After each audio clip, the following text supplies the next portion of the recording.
Alam niyo po ba, habang ginagawa ko po ang video na to, tumutulo po ang aking mga luha.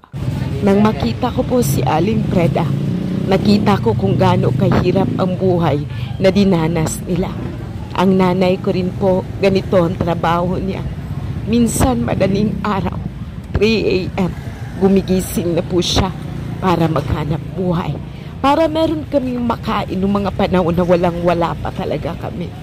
Alam nyo, hanga ako sa mga taong katulad nila. They are very hardworking at ang lagi nilang iniisip, pamilya nila. Kung makikita natin si Aling Preda, naglalakad siya sa sobrang napakalayong lugar para lang po mabenta yung kanyang mga gulay. Ang layo-layo, sinundan ko po siya at nakikinig ako sa sinasabi ng mga tao sa kanya.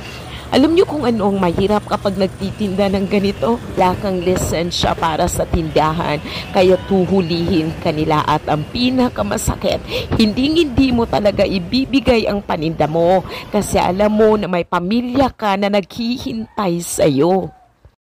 Muna si Lola Preda, no? Nguha siya puso niya. Friend siya sa akong mama.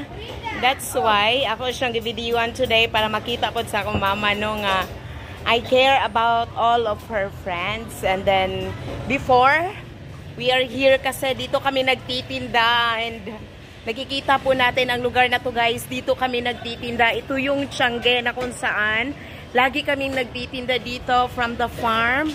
Tinutulungan namin ang nanay namin. So, ito din isa sa aming mga kasamahan, si Ate Frida. Kaya today, binibisita ko siya kung kumusta na siya. At saka masaya ako kasi nakikita ko pa rin sila. O, diba? At yung iba pa makasamahan ni Mama dito, guys. So, imong anak, te. Ay, wala akong kuhan ko sarap. So isa lang ang kanyang anak, guys. At namatay din. Kaya binubuhay ni Lola Preda ngayon ang kanyang sarili. Itong mga paninda ni Ate Frida today, yung tangkong at saka puso. Kaya talaga, I really have the heart for these people. At pinupuntahan ko talaga sila dito, guys. Dahil umagang-umaga na ngayon at gusto kong kumain si Lola para magkakaroon siya ng lakas. Gusto ko sanang dalhin siya doon sa pagkainan para ilibre siya ng pagkain. Kaso lang, meron pa siyang maraming paninda kaya tinulungan ko na agad siya, guys. Hindi ako nagdadalawang isip na ibenta yung mga paninda niya.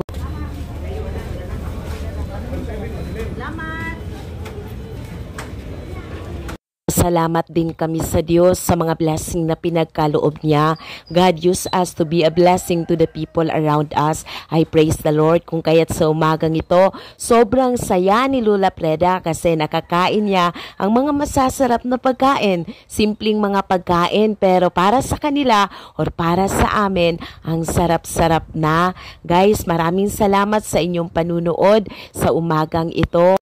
May the Lord God Almighty blesses you all, both now and forever.